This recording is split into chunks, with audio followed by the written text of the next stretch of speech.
예, 오늘 드디어 야곱이 이제 자신의 모든 인생을 마감하는 그런 장면에 우리가 왔습니다. 야곱 이야기가 참 길었는데, 그리고 사실은 저는 그 족장들 가운데 야곱이 제일 싫었거든요.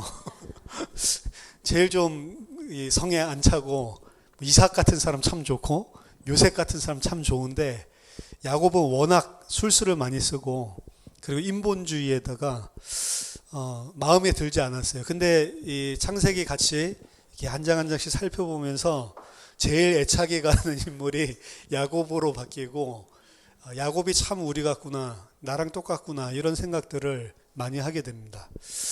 그 야곱이 오늘 마지막 임종하는 그런 장면이거든요. 근데 이 임종하는 장면들 속에서도 사실은 굉장히 메시지들을 우리들에게 주고 있습니다. 죽으면서 뭐 내용상으로는 뭐 어려운 게 없어요. 간단합니다.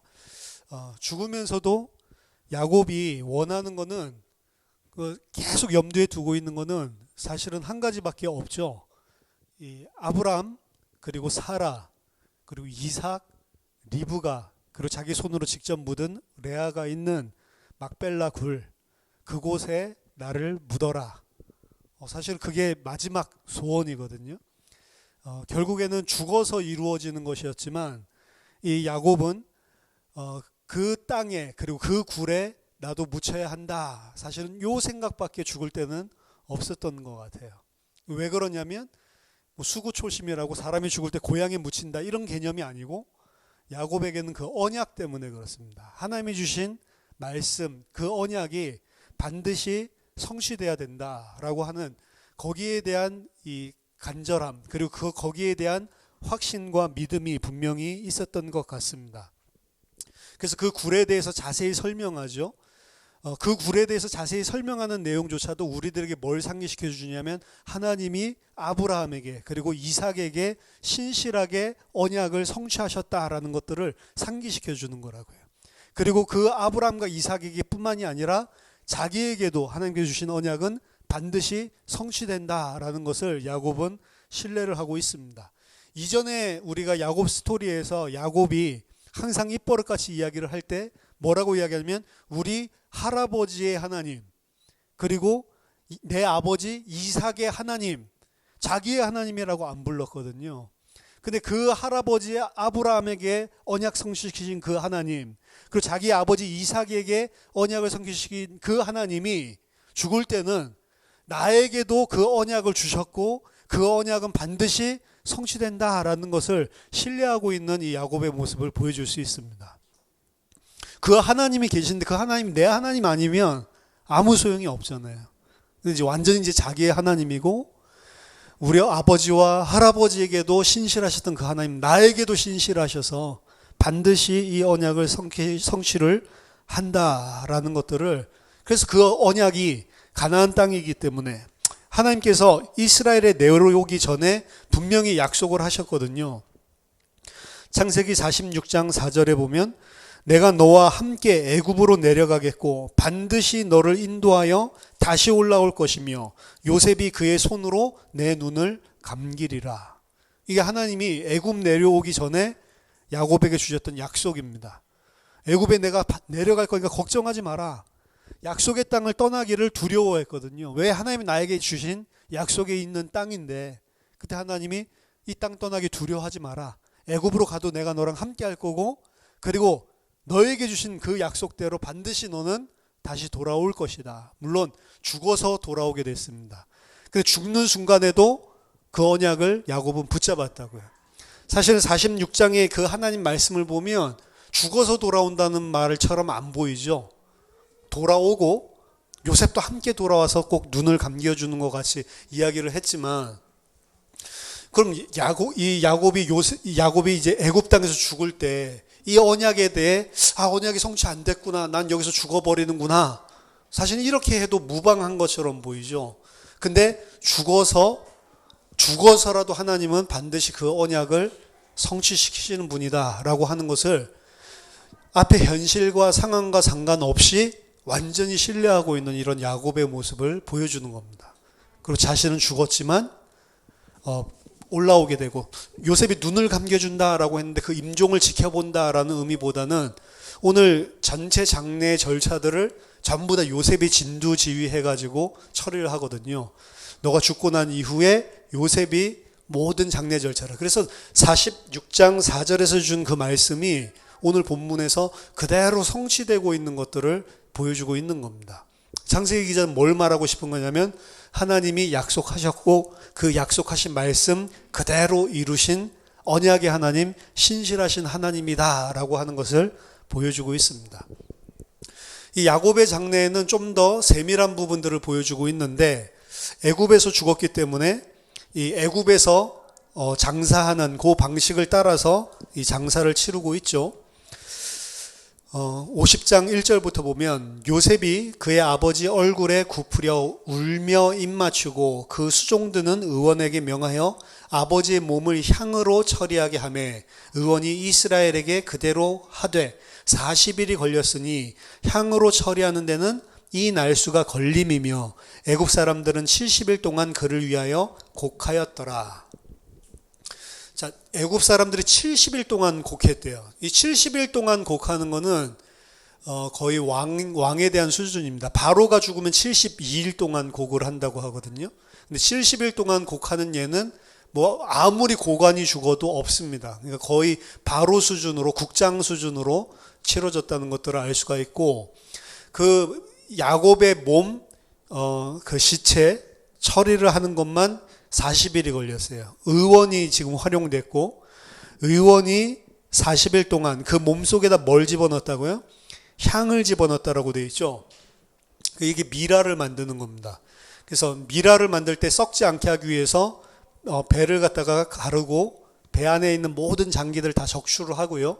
그리고 그 속에 썩지 않도록 이 향을 갖다가 가득 채워놓고 그런 작업들을 하거든요. 그리고 이제 밴디지로, 붕대로 전체를 갖다가 이제 다 감게 되는 그런 일을 하는데, 그거 하는데 40일이 아마 걸린 것 같습니다. 그래서 썩지 아니하는 그런 미라의 모습으로 애굽 사람의 풍습이죠. 그대로 이렇게 하는 장면을 세세하게 설명을 하고 있습니다. 보통은 만약에 애굽에서 죽었다라고 치면 지금 거의 바로 수준으로 국장으로 치르는 거거든요.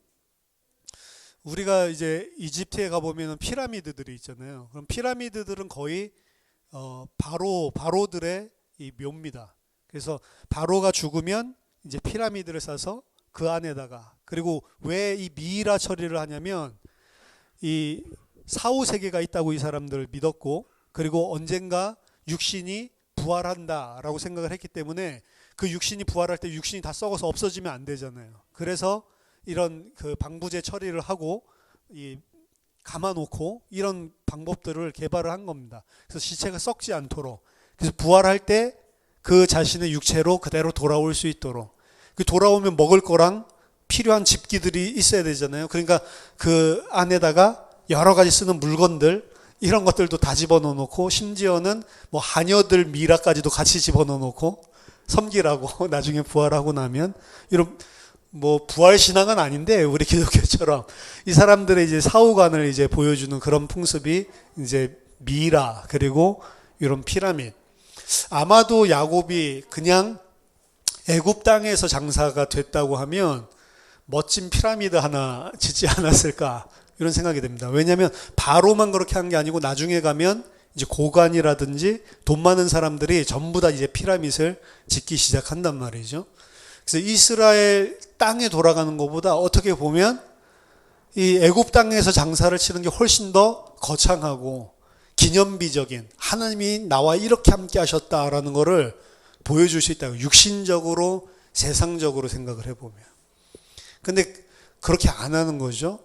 야곱에게 있어서 더 중요한 거는 피라미드, 지금 내가 여기 죽었다 요거보다는 뭐 지금 가자에 있는 커다란 피라미드 그게 야곱의 거였다 이러면 얼마나 우리는 더 감동하겠습니까? 많은 기독교인들이 가서 야 이게 야곱의 묘다 막 이러겠죠. 근데 그런 것들을 다 내려놓고 가나안 땅, 약속의 땅을 갖다가 가야 된다라고 이야기를 하는 거죠. 풍요의 땅으로 치면 애굽이 훨씬 더 풍요로운 땅입니다. 가나안은 이미 17년 전에 큰 가뭄도 겪었고 그때 애굽에 원조 없으면 다 싹쓸이 죽을 만큼 그런 황폐한 땅이 돼버렸기 때문에 가나안 땅은 더 이상 풍요로운 땅이 아니에요. 하나님은 약속의 젖과 꿀이 흐르는 땅이라고 이야기했지만 전혀 젖과 꿀이 흐르지 않고 진짜 젖과 꿀, 육신적인 젖과 꿀이 흐르는 땅은 애굽입니다. 그렇죠?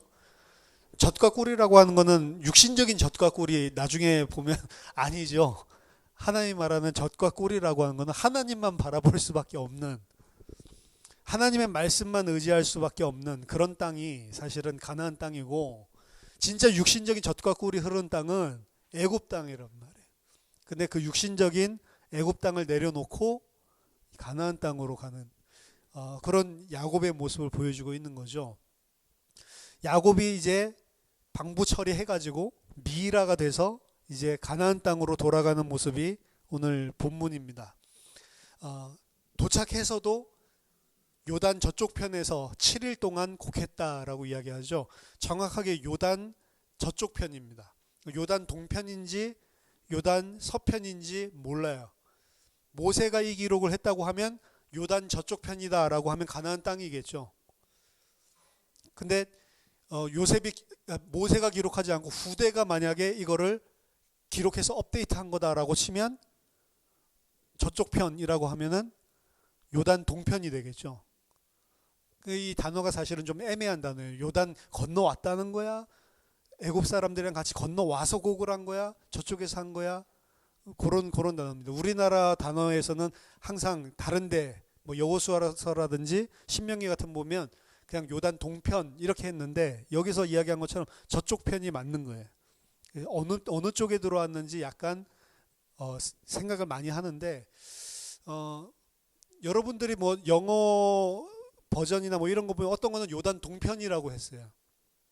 근데 요단 저쪽 편인데 요단 동편이라고 한 거는 지금 요단 안쪽 가나안 땅에 들어왔다는 소리가 되죠. 그럼 모세가 쓰지 않았다라는 거고, 모세가 썼으면 요단 저쪽 편에서 했다 이렇게 이야기를 했으면 가나안 땅에서 지금 곡을 하고 있는 거죠. 뭐가 맞는지 솔직히 모릅니다. 이게 나중에 그래서 논란이 많은 그런 구절 중에 하나가 될 수가 있는 거예요. 그들이 애통하면서 울고 7일 동안 다시 곡을 하게 됩니다. 요단강 건너편이라고 했기 때문에 모세가 썼다고 우리는 믿고 요단강 건너편, 그럼 이제 가나안 땅 안에 들어가서 7일 동안 이제 애곡을 하고, 그리고 이제 아버지를 그 약속하신 조상과 함께 장사를 지내고 돌아오는 이 모습이죠. 올라가는데 이스라엘만 올라가는 게 아니에요. 이스라엘 그 아들들, 그 다음에 이집트의 원로들, 고관들, 그리고 나중에 심지어 병거, 기병들까지도 전부 다 동원돼 가지고 올라가죠. 근데 뭐를 두고 가냐면 젖먹이 아이들과 짐승들은 두고 갑니다. 그리고 여자들도 두고 갔다라고 이야기를 해요. 남자들과 그리고 힘센 장정들이죠. 남자들과 그 다음에 이집트 병사들, 그리고 이집트 고관 차지하고 있는 그런 고위 공직자들, 이 사람들이 전부 다 올라가는 모습들을 보여주고 있습니다. 근데 이 모습들을 보면 나중에 출애굽기에서 사용했었던 그런 단어들이랑 사실은 대비를 시켜서 보여주고 있는 거예요. 출애굽기에서 뭐라고 이야기하냐면 바로에게 이야기하죠. 모세가 우리가 3일쯤 가서 여호와께 제사 드리고 돌아오겠습니다 라고 이야기를 하니까, 그러면 가라, 나중에 재앙이 내리고 저주가 내리고 이러니까 그러면 가라 라고 억지로 허락하면서, 근데 뭘 허락하나죠? 그렇지만 너희 젖먹이와 그리고 이 짐승들은 데리고 가지 말라 라고 이야기를 하죠. 그때 모세가 아닙니다, 무조건 데려가야 됩니다 라고 이야기하죠. 그 이제 뭐가 관계가 있냐면, 지금 요셉이 올라가는 거는 완전히 올라가는 게 아니죠. 요셉이 올라가는 건 잠시 올라갔다가 내려오기 때문에 젖먹이와 짐승들을 남겨둔 것이고, 나중에 모세 때에 젖먹이도 데리고 가야 되겠고 짐승도 데려가야 되겠습니다 라고 이야기하는 거는 다시 안 돌아올 아예 그 뉘앙스가 풍기는 이야기죠. 그렇죠? 여기서는 보면 바로가 전적으로 요셉을 신뢰합니다. 그래서 갔다가 곡하고 그리고 아버지 매장하고 원하시는 그 매장지에 미리 준비해 두신 그 매장지에 매장하고 돌아오겠습니다 라고 했을 때 그래 네가 네 아버지 말한 대로 해라 라고 하고 돌아오라 말하는 아예 바로가 이야기조차도 하질 않아요. 완전히 전적으로 돌아올 거라는 신뢰를 하고 있죠. 근데 나중에 보면은 바로가 믿지를 못하죠. 그리고 모세도 싹 다 데리고 나가겠다라고 계속 주장을 하죠. 그러니까 더더욱 의심을 하게 되죠. 그래서 나중에 사실은 이 부분이랑 약간씩 대조들이 전부 다 일어나는 장면입니다. 나아가는 모습을 보면 똑같아요, 순서가. 근데 여기에 애굽의 고위 관직들이 먼저 나가고 그 다음에 이스라엘들이 나가고 이스라엘 아들들 나가고 그 다음에 애굽의 병거와 그리고 말들 애굽의 군대가 따라 나가는 이런 모습들이 등장을 하죠. 나중에 이스라엘이 출애굽할 때 보면 이스라엘 민족만 나가는 게 아닙니다. 그렇죠? 허다한 잡족들이라고 표현되어 있는데 그 잡족들도 함께 나가게 되죠. 그리고 그 뒤를 누가 따라와요? 이집트의 병거들이 쫓아오게 되죠. 그래서 모습을 보면은 거의 똑같은데 이 창세기 49장 50장에서 보여주고 있는 이 가나안으로 올라가는 행렬은 분명히 다시 애굽으로 돌아와야 되는 그런 행렬이고 출애굽기 14장에서 나오는 그 12장부터 14장에 나오는 그 행렬은 비슷한데 나갔다가 애굽 병사들은 싹 다 몰살당하고 그리고 이들은 절대로 애굽으로 다시 돌아오지 않는 행렬이죠. 그래서 그 차이점들이 사실은 존재를 하게 됩니다. 자, 이 야곱의 죽음을 통해서 이 나중에 출애굽에 대한 부분들도 사실은 예표적으로 보여주고 있는 부분들이 존재를 하는 거예요. 야곱은 죽었을 때 비로소 애굽을 빠져나가게 됩니다.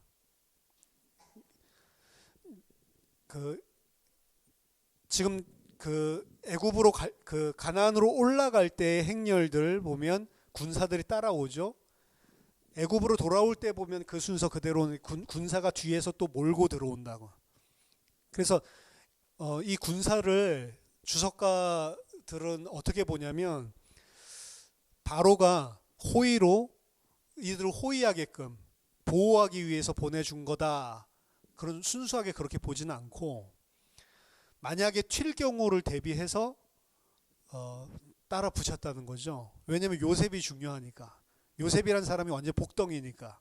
그래서 반드시 이들이 애굽으로 돌아오는 걸 확신하기 위해서 병사들을 따라 붙였다라고 이야기를 합니다. 그러니까 이 병사들에 의해서 어쩔 수 없는 거 올라갔다가 요셉이 원래 돌아올 생각을 하고 있었지만 어쨌든 형상이 이 애굽에 의해 통제되고 애굽이 겉으로는 아주 호의를 베풀고 있는 것 같지만 이들은 애굽의 허락 없이는 절대로 애굽 땅을 벗어날 수 없다. 바로의 손아귀에 있다라는 것을 이미 여기서 암시적으로 보여주고 있는 겁니다. 애굽을 떠나려면 만약 그 해석에 근거를 한다면 애굽을 떠나려면 누구만 떠날 수 있냐면 죽어서 미라가 된 사람만 떠날 수 있어요. 죽어서 송장된 사람만 떠날 수 있다. 그렇죠? 나중에 요셉이 죽습니다. 요셉이 죽는데 요셉이 죽었을 때 요셉이 그때 떠날 수 있는 거예요, 사실은. 그렇죠? 근데 요셉 안 떠나죠. 요셉은 나중에 분명히 이 민족들을 전부 다 하나님께서 약속의 땅으로 돌려보낼 때가 있는데 그때 내 해골을 메고 올라가라라고 유언을 하고 죽죠.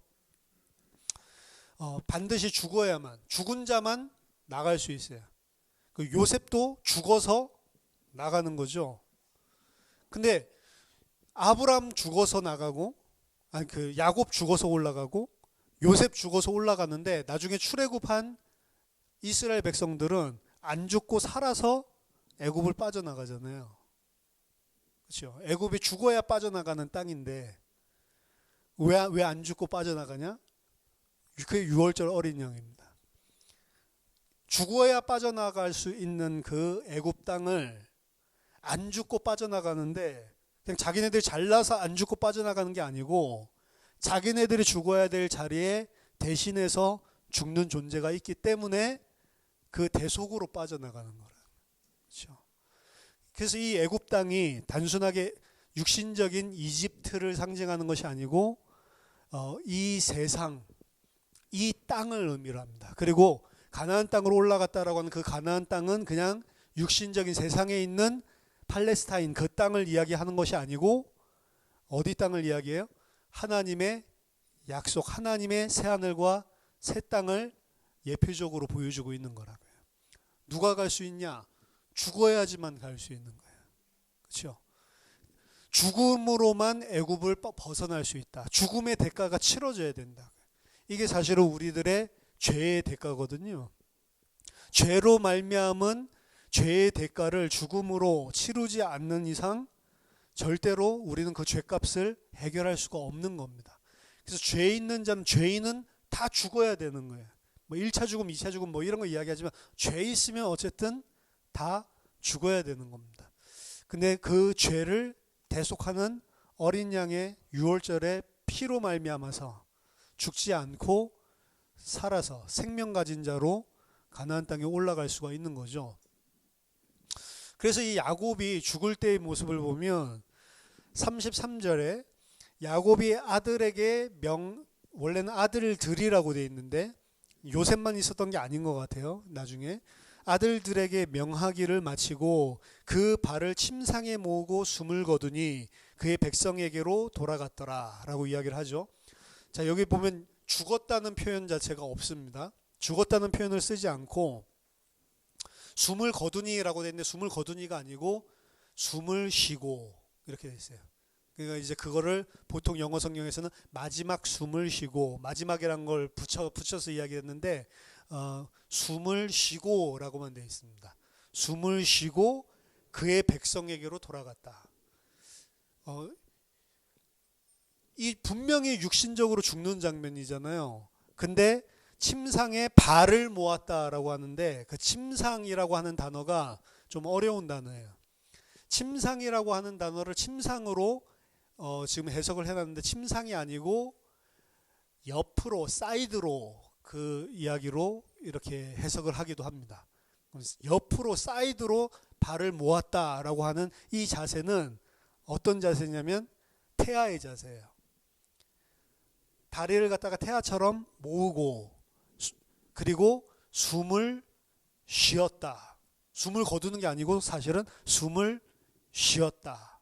이렇게 이야기를 하고 있는 거거든요. 그러면서 그 백성에게로 돌아갔다. 그러니까 이거는 태아가 태어나서 뭐 하죠? 제일 처음에 울죠. 근데 그 우는 게 왜 울죠? 처음으로 흉식 호흡을 처음으로 하는 거죠. 그렇죠? 울지 않으면 그래서 죽는 거예요. 이전에는 모태 안에서 물 속에서 사실은 그 숨을 쉬잖아요. 근데 그러니까 이제 폐가 쫙 붙어 있죠. 근데 태어나서 울 때 이제 공기가 들어가면서 폐가 부풀어 오르고 그러면서 이제 흉식으로 이제 호흡을 시작하는 거잖아요, 태아가. 그래서 숨을 쉰다라고 하는 거는 태아가 이 땅에 태어나서 처음 하는 행동이에요, 사실은. 그렇죠? 처음 하는 행동이고 그 태아가 숨을 쉴 때 울음이 터지는 거는 뭘 상징하냐면 사실은 생명의 시작을 이야기를 한다고. 이 야곱이 죽는 장면을 그 태아가 출생하는 걸로 사실은 묘사를 하고 있어요. 태아의 모습을 하고 숨을 쉬고 그리고 그것이 바로 그의 백성에게로 돌아가는 걸로. 그럼 우리 육신의 이 야곱의 죽음은 끝나는 것이고 그리고 영원한 멸절같이 보이지만 영적으로 본다면 그 죽음의 시간표가 어떤 시간표예요? 새로 태어나는 시간표고 그리고 그의 백성에게로 돌아가는 하나님의 백성으로 온전하게 새로운 출발을 하게 되는 죽음이 아니죠. 이 야곱의 오늘 죽음은 이 땅에서는 죽는 것처럼 보이지만 하나님의 나라 그 땅에서 보면 하나님의 백성으로 새롭게 시작하는 탄생의 시간표라고요. 그렇죠? 그 시간표에 온 사람들만 갈 수 있는 게 가나안 땅이에요, 사실은. 그래서 우리도 죽음의 시간표를 거쳐서 그 땅에 갈 수 있는데 우리 자신의 죽음으로는 안 된다는 거예요. 우리 자신의 죽음이 아니고 대속한 죽음 때문에 생명을 가지고 그곳에 갈 수가 있는 거죠. 그래서 야곱의 이 마지막 모습은 끝까지 하나님의 약속을 붙들고 있는 자의 죽음의 모습을 묘사를 하고 있는 겁니다. 우리가 하나님의 약속을 정말로 믿고 그 하나님의 신실하심을 정말로 의존하고 있다면 우리의 죽음도 이와 같은 거예요. 죽음이 끝이 아니고 새로운 생명으로의 시작으로 이야기를 하고 있는 겁니다. 그리고 그게 바로 그의 백성에게로 돌아가서 그의 백성으로 태어나는, 그래서 돌아간다라고 하는 표현들을 썼는데 그의 백성에게로 돌아간다는 게 아니고 gathered, 모아졌다, 백성으로 편입됐다, 백성의 수에 이제 들어가게 됐다라는 표현입니다. 그래서 우리가 하나님의 백성으로 편입되고 들어가는 그 시간표가 사실은 육신적인 죽음의 시간표죠. 지난 그 목요일에 저희 동기가 아버님이 돌아가셔가지고 그래서 이제 그 장례식장에 갔다 왔는데 아마 아버님이 살아계셨을 때 엄청 많이 그 사이가 안 좋았던 것 같아요. 불화하고 싸우고 아마 잘 뵙지도 않고 성질이 있으니까 아마 그랬던 것 같아요. 근데 이제 아버님 돌아가시니까 그 얼마나 미안하고 슬프겠어요. 이러니까 이제 사이가 좋고 이렇게 해서 슬픈 거랑 다른 그런 슬픔, 아쉬움, 뭐 이런 것들 때문에 이제 막 힘들어하고,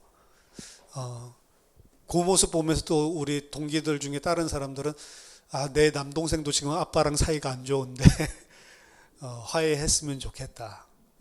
문제가 많은 거예요. 살다 보니까 부모님이랑 자식들이랑 이런 문제들이 발생을 하더라고요.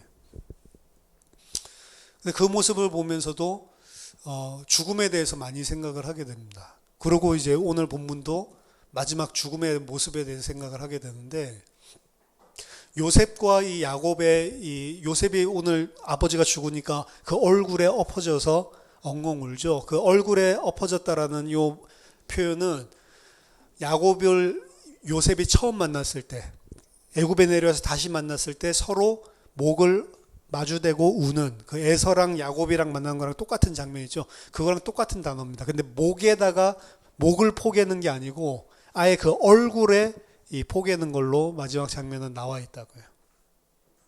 얼굴에 포개고 우는 이 모습들 속에 굉장히 뭐 슬픔이 사실은 담겨 있는 거지만 그럼에도 불구하고 야곱이 가지고 있는 믿음의 내용과 요셉이 가지고 있는 이 믿음의 내용은 전혀 다르지 않은 거였어요. 이들은 완전히 똑같은 믿음을 가지고 있는 상태였습니다. 그리고 서로를 알고 요셉이 꿈을 꿨을 때 다른 형제들은 전부 다 시기했지만 그 요셉이 꾼 꿈을 마음속에 품고 있었던 분은 야곱이었거든요. 37장 11절에 그 아비는 그 아들의 말한 것을 마음에 간직하고 있었거든요. 요셉을 만났을 때 무슨 생각이 들었을까요? 살아있구나 요거보다 다시 만났구나 요거보다는 역시 하나님의 말씀이 맞구나. 요셉 또한 마찬가지입니다. 자신이 이런저런 우여곡절 끝에 바로의 궁에 들어갔을 때 그리고 그 형들이 앞에 왔을 때 무슨 생각을 했죠? 역시 하나님의 말씀이 맞구나. 내가 잘난 것도 아니고 하나님이 하실 일들을 해가시는 거구나. 그렇게 깨달았죠. 이 야곱과 요셉이 통한단 말이에요.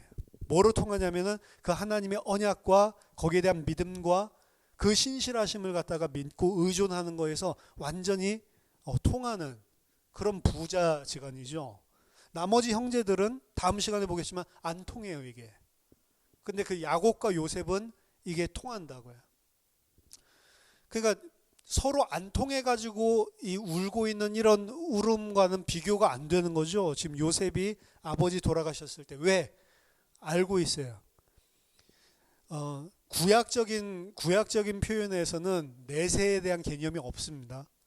오경 안에도 내세에 대한 게 없어요. 내세에 대한 개념은 나중에 신약에서 등장을 하는 거고 구약에서는 내세 같은 게 없어요.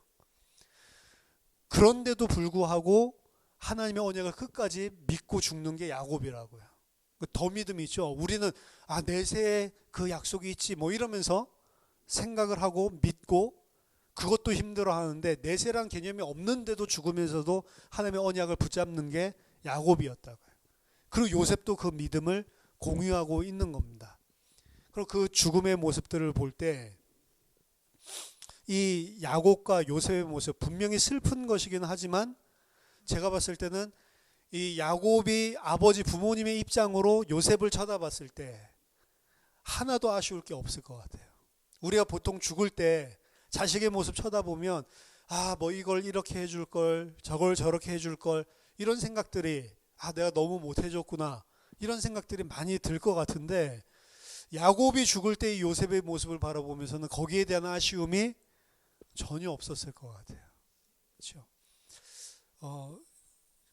야곱의 끝이 왔는데 제가 이번 주간이 1월 마지막 주간이거든요. 2020년 시작된 지 얼마나 됐다고 1월이 벌써 다 끝난 거예요. 그 다음 주 주일은 이제 2월입니다. 너무 빠르잖아요, 사실. 뭐 한 것도 없는데. 내가 죽을 때 저는 딸이 한 명밖에 없으니까 우리 딸을 바라보면서 진짜로 더 이상 해줄 것도 없고 더 이상 바라는 것도 없고 너무 마음에 흡족해서 죽겠냐 아니면 이걸 갖다가 그럼 내가 그 아쉬워하거나 아니면 흡족하는 내용은 무엇일까? 결국에는 이 영원한 것밖에 없는 거거든요. 근데 그 영원한 것을 전달하고 그 영원한 것이 전달되고 영원한 것이 이들 가슴 속에 심어지는 비결은 하나밖에 없는 것입니다. 그건 뭐냐면 내가 그 사람이 되는 것밖에 없어요. 백날 말해도 안 됩니다, 사실은. 믿음이 강력하게 믿음이 영향을 주기 위해서는 믿음의 내용을 반복하고 말하고 이런 걸로는 절대로 전달이 안 돼요. 특별히 가족에게는 그렇습니다. 믿는다고 하고 나는 저 위의 것을 바라보는 사람이라고 백날 말해봤자 가족들은 같이 살면서 압니다. 저 위의 거를 바라는지 아니면 이 아래 거를 바라는지. 그렇죠? 그 반드시 안다니까요. 그 부전자전이. 그렇죠? 공부해라 아무리 해도 소용없어요. 부모님이 공부 안 하고 TV 보고 드라마 보면 아이들도 TV 보고 드라마 보고 싶은 거지. 그렇죠? 부모님이 공부하고 있으면. 제 웨스트민스터에서 다들 공부하시니까 다들 공부하시는 분들 자제들 보면 공부 다 잘해요. 공부하라는 소리도 안 해. 근데 부모님이 맨날 집에서 공부하니까. 저 집에서 공부를 안 하는데 맨날 공부를 하는 그 집안의 자제들은 공부해라 말아가 아니고 아예 늘 사람은 저렇게 사는 거구나 이렇게 배우는 것 같아요. 근데 집에서 늘 저같이 놀고 이렇게 하면 사람은 놀면서 사는 거야. 이렇게 배우겠죠. 우리가 가지고 있는 신앙도 똑같습니다. 그렇죠? 막 신앙을 갖다가 막 잘 설명하고 뭐 필요하겠죠. 지식적인 게 전혀 필요 없다는 게 아닙니다. 근데 진짜로 그 말씀의 진리대로 믿고 살고 있냐 안 살고 있냐는 굉장한 차이를 가져오고 그렇게 살고 있을 때 사실은 강력한 영향력이 들어가는 거예요. 그래서 목사님의 자녀들 가운데 믿음이 없는 겁니다. 많은 사람들이. 왜? 강단에서 말하는 거랑 실제로 사는 거랑 다르니까. 그렇죠? 목사님 자녀들이 믿음이 좋고 강건한 믿음의 사람 만들려면 어떻게 해야 돼요? 계속 강단에 서 있어야 돼. 내려오지 않고. 그럼 강력한 믿음을 전달할 수 있을 거예요. 그렇죠? 잘한다 막 좋은 무슨 종교적인 이런 걸 보여주는 게 아니고 진짜로 믿고 있냐? 믿고 있으면 아무 걱정할 필요가 없습니다. 그럼 결국에는 전달이 돼요. 그러니까 이것만큼 쉬운 게 어디 있어요? 믿음의 유산을 하기 위해서 뭐라고 해야 되고 내가 스케줄을 세워가지고 그러려면 힘든데, 진짜로 하나님이 택한 자고 내가 가지고 있는 이 믿음을 전달을 하고 싶으면 하나님 다른 거 네가 믿으면 돼 그냥. 그리고 하나님 택한 자가 네 자녀가 맞다 그러면 하나님이 그 믿는 내 믿음을 그대로 그 아들에게도 하나님이 키워주신단 말이에요. 자녀 양육만큼, 자녀를 신앙으로 양육하는 것만큼 쉬운 게 없어요 사실은. 일단은 하나님이 택하셔야 되겠죠. 하나님 안 택한 자면 어쩔 수 없는 거예요. 자녀라도 하나님이 택하신 자를, 그럼 택했는데 어떻게 시간표가 옵니까? 그건 내가 신경 쓸 바가 아니에요. 내가 그냥 믿음의 삶을 살면 된다고. 그렇죠? 사실은 야곱은 요셉과 17년 총 34년을 보냈죠. 17년 보내면서 사실은 믿음을 전달했냐? 그렇게 많이 전달한 것도 없는 것 같아요. 17년 동안. 근데 야곱은 요셉을 자기가 믿음을 가지고 막 양육하고 이런 기간이 없었지만, 요셉이 나중에 만나서 이 17년 함께 살 때 그 모습은 요셉도 믿음의 사람이고 자기도 믿음의 사람이거든요. 근데 자기가 그 믿음의 사람을 키우는데 별 도움을 준 게 없어요. 그렇죠? 17년 함께 살았는데 17년 마지막을 뭘 발견했냐면, 야, 얘도 나랑 똑같은 믿음을 가지고 있구나. 이걸 발견하고 감사하는 시간이었지. 자기가 그 17년 동안 마지막 인생에서 요셉의 믿음을 성장시키기 위해서 한 게 없습니다. 오히려 그 기간 동안 야곱은 자기 자신이 하나님을 더 의뢰하고 하나님을 더 신뢰하고 신실한 믿음의 사람으로 자기 자신이 양육되어지고 성장했을 뿐이에요. 근데 마지막 죽을 때의 이 요셉과 야곱의 모습은 동일한 믿음을 가지고 있는 똑같은 모습이에요. 그리고 야곱이 죽을 때 끝까지 계속 한 가지만 이야기했죠. 내가 죽거든 막벨라굴에 묻어라. 이거밖에는 이야기를 안 해요. 그 요셉이 나중에 죽을 때 똑같이 한다. 요셉도 한 가지 소원밖에 없어요. 내가 죽거든 나를 반드시 그 아버지 약속한 그 땅에 묻어야 된다. 그렇죠? 뭘 보고 배웠어요? 아버지가 믿음의 삶 사는 거 보고 똑같이 배우는 거라고요. 그렇죠? 그러니까 제일 쉬우면서도 제일 어려운 거죠. 제일 쉬운 거는 왜? 나만 잘하면 돼. 제일 어려운 건 왜? 내가 못해.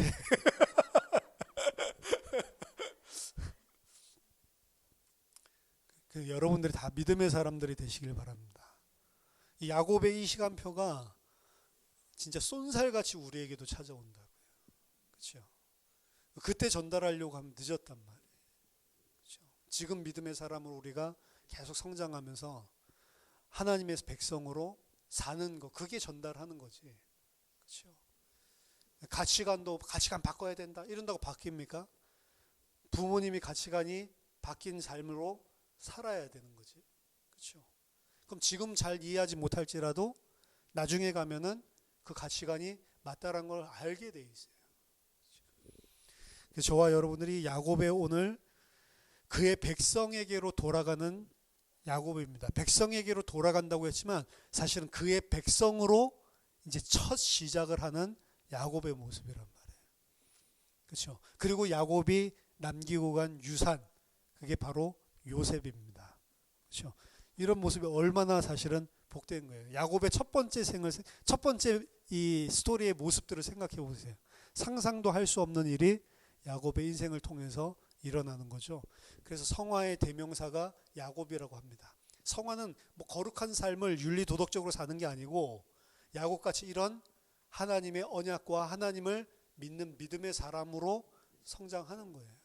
그게 성화입니다. 하나님께 순종하고, 그리고 하나님께서 분명히 현실적으로는 하나님의 약속이 거짓말인 것 같은데도 그냥 하나님 신뢰하고 죽어버리는 거예요. 옛날에 야곱 같으면 어떻게 따졌겠죠. 나 돌아오게 해준다면서요. 근데 여기서 지금 죽으면 어떡해요. 따질 만한 사람이 야곱이었단 말이에요. 전혀 그런 거 없죠. 그대로 하나님 약속하셨으니 약속하신 대로 하나님께서는 다 이루셨다라고 그대로 하나님 인정하고 현실과도 타협하지 않고 믿음으로 죽는단 말이죠. 저희들 다 이런 사람들이 됐으면 좋겠습니다. 2020년 1월 달을 보내면서 근데 이게 짧고 또 새로운 달이 있다는 건 좋은 거예요. 다시 한번 우리들이 우리 자신을 추스릴 수 있는 이런 시간표들이 되니까 12토막으로 내놨으니까 12번은 더 결심할 수 있잖아요. 그렇죠? 2월 달을 이제 맞이하면서 하나님 정말로 2020년도에 다른 게 아니고 이런 믿음의 사람으로 야곱처럼 우리도 현실과 이런 것들이 아니고 진짜로 하나님의 말씀 언약에 순종하고 믿고 의지하는, 그래서 우리 자식들, 우리 후대들 혹은 나와 관계 있는 가까운 모든 자들에게 이 믿음이 무엇인지 전달하는 그런 하나님의 백성으로 성장하는 올 한 해가 될 수 있도록 기도하시고, 그런 응답이 여러분들에게 또 우리 예수생명교회 전체에 넘쳐나는 은혜가 있기를 예수 이름으로 축원합니다. 기도하겠습니다. 하나님 은혜를 감사드립니다. 저희들에게 예수 그리스도 그 생명을 알게 하고 믿게 하시고 하나님 백성으로 부르셨사오니 오늘 야곱이 마지막 생을 마감하는 그 모습까지 신실하게 그를 양육하시고 성장하게 하신 그 하나님이 우리 속에도 동일하게 이루실 줄 확신합니다. 우리 안에 착한 일을 시작하신 예수 그리스도가 그리스도의 날까지 반드시 이루실 줄 믿습니다. 하나님 2020년 1월을 마지막 주간을 보내면서 하나님 다시 한번 하나님 앞에 언약과 말씀 가지고 하나님 믿음의 사람으로 굳게 세워지고 결단하며 하나님 현실을 쳐다보고도 흔들리지 아니하고 하나님 우리와 가장 가까이 있는 우리 후대와 가정과 그리고 여러 지인들에게 믿음의 사람이 무엇인지를 분명히 전달할 수밖에 없는 장성한 자들이 다 될 수 있도록 은혜를 허락해 주시옵소서. 예수 그리스도 이름으로 기도하옵나이다. 아멘.